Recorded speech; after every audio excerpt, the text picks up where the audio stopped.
lost eco.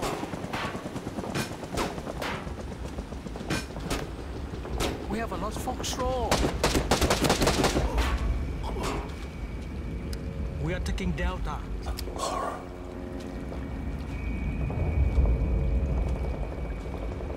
Horror.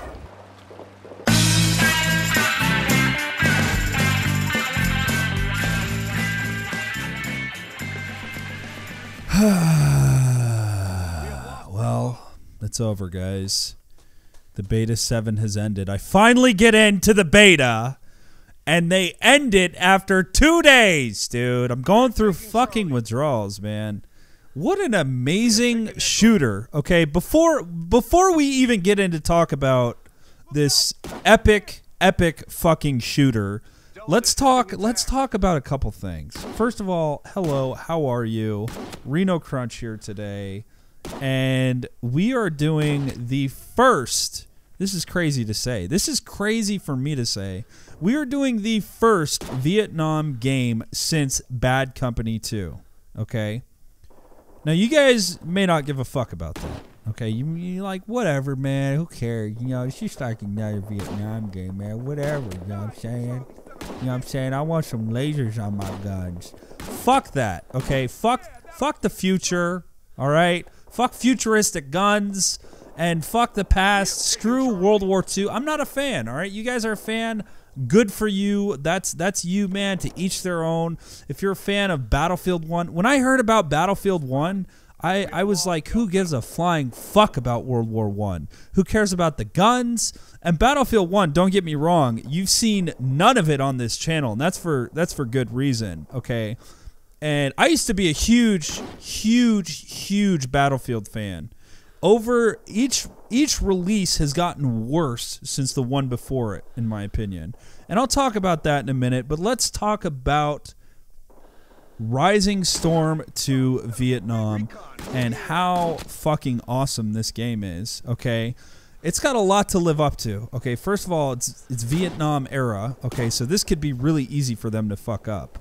They can mess this up in a lot of ways. You think about Vietnam, you think about, you know, pop culture Vietnam. What do they have to live up to? They have to live up to movies like Full Metal Jacket, fucking Apocalypse Now, Deer Hunter. I mean, epic pop culture icons in movies and film. And what games do we have? We don't really have a lot. We have Bad Company 2, and from all I know, that's it. What else is there? What popular Vietnam game is there besides Bad Company 2? There's none. So we have Rising Storm 2 and we have Bad Company 2.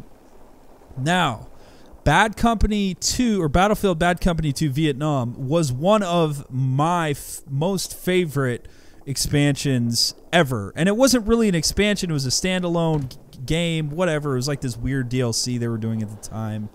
A few companies did it. Rockstar had like the Undead Nightmare, which was like half the cost of the original game, but it was like this weird, anyways, it was we're just gonna call it a standalone game, okay? It was Bad Company 2 Vietnam, and it was from Battlefield Bad Company 2, which in my opinion was hands down the best Battlefield out there. Since then, it deteriorated, and I'm sure a lot of people are gonna disagree with me, but that's just how I feel. I feel like Battlefield 3, everything just got more and more accessible, and you can see that leading up to Battlefield 1, where, you know, the spray pattern on guns is just like, you know, who are they making these games for? What, you know, who's playing this shit? And a lot of people are playing it and enjoying it. Me personally, not so much. I haven't enjoyed a Battlefield game since Battlefield Bad Company Vietnam. With that being said, I've also played a lot of milsims, more than I've played.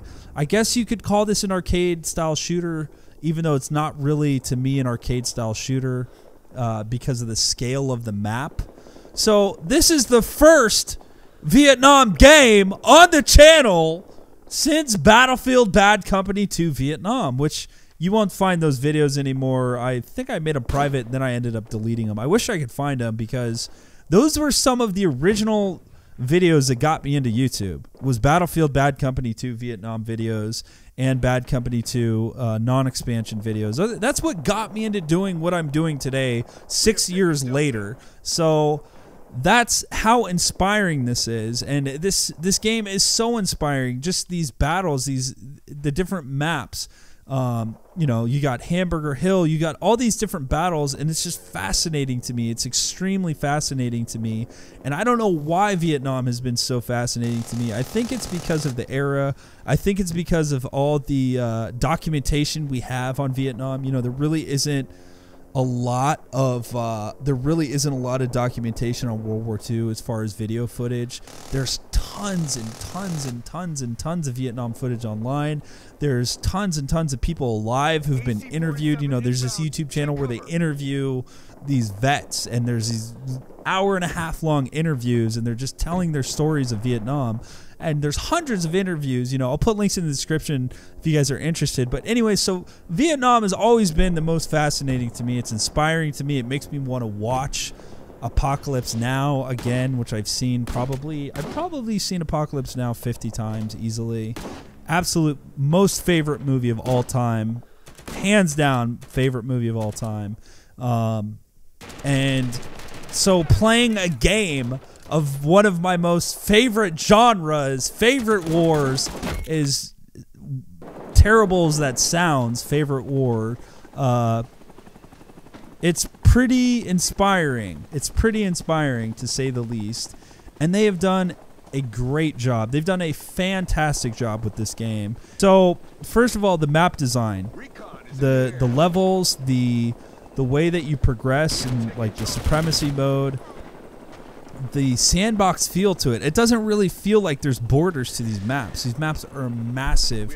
And not only are they massive, they're extremely diverse. Now, you're not going to see a lot of that as I'm sitting here showing you sniping footage for the most part. But I had no idea the beta was going to end. I knew that if I pre-ordered, I'd get into the beta, and I was still in the process of writing this video and making this video.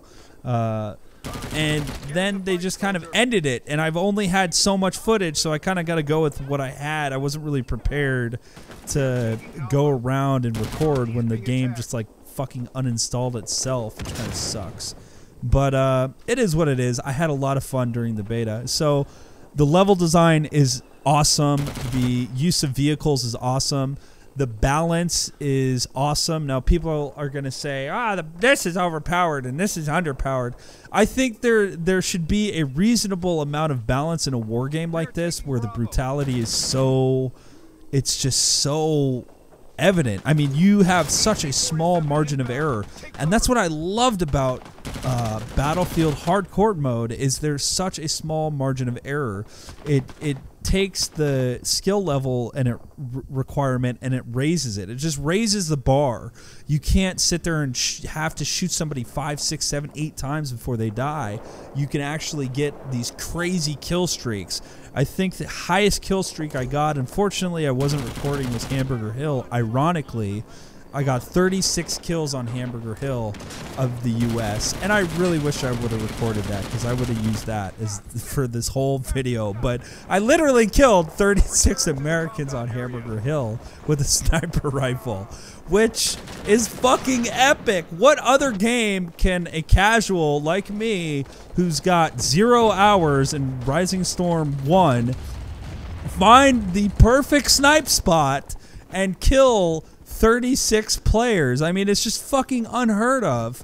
And I think it's awesome, because balance is stupid. I hate the idea of balance in video games. I think the idea of balance and accessibility is a business idea that interferes with the spirit of the game, the spirit of war. I mean, if you look at war, there's no fucking balance to a Predator drone strike from the sky in some ISIS-run cave in the middle of fucking nowhere. Where's the balance? There's no balance. It's war, and war is hell. And if You gotta balance things in your games to make it fair and soft and equal for everybody, including the people who aren't that good. Then you shouldn't be fucking making video games. You should be in politics trying to get the next fucking nerfed playground with fucking styrofoam all around it and little fucking styrofoam balls on the ground in case the kids fall and hit themselves. I mean, the idea of balance pisses me off, all right? I'm a little passionate about it. I'm getting a little crazy, but I mean, that's just how I feel. And this game is unapologetic in it. And I fucking love it. And it has so many gems in it. And I don't want to ruin them for you. You're going to have to play it for yourself. This game's absolutely worth the $20, which, by the way, I thought this was a AAA company. I was like, who the fuck is Tripwire? I did some research. And this is an indie company, which is just mind-boggling to me because of the amount of love that they've put into this game. It's just, you can tell that there's been so much effort put into every little detail of these maps. It's just absolutely incredible. And it's absolutely worth the $20. And I don't want to ruin the gems, but there's a lot of gems. There's a lot of... Okay, I'll tell you one of them. There was one achievement that I got when I shot a VC on water, and the achievement was Charlie Don't Surf, which is like fucking amazing, dude. Like, Apocalypse Now fan, and the achievement Charlie Don't Surf, which is, you know, a quote from the movie. But just awesome, and there's a ton of them. Even in the settings, there's a little hint for you guys. Even in the settings, there's some gems. And in a day and age in where everything's spoiled with technology and tweets and information traveling so fast, I'm gonna let you guys find the rest of them for yourself, because I think that it spoils the fun if I were to tell you all of them in this video. I think that's stupid. So anyways, it's an amazing game. I'm excited to bring you more footage on the channel. I'll probably have derpy squad videos, nothing too try-hard or serious. I don't think I'm amazing at, you know, this game. I'm just a regular, you know, FPS player, just like everybody else. I have really epic and lucky moments like the intro to this video, but for the most part, I'm just a lucky FPS shooter, you know? And I'm excited. I can't wait, dude.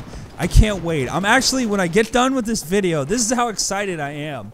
When I get done with this video, I'm going to go watch a Vietnam documentary, and I'm going to put that documentary in the description of the video, and maybe I'll talk about it in the next Rising Storm video I do. So you guys should go check it out if you want to know what the hell I'm talking about in the next video.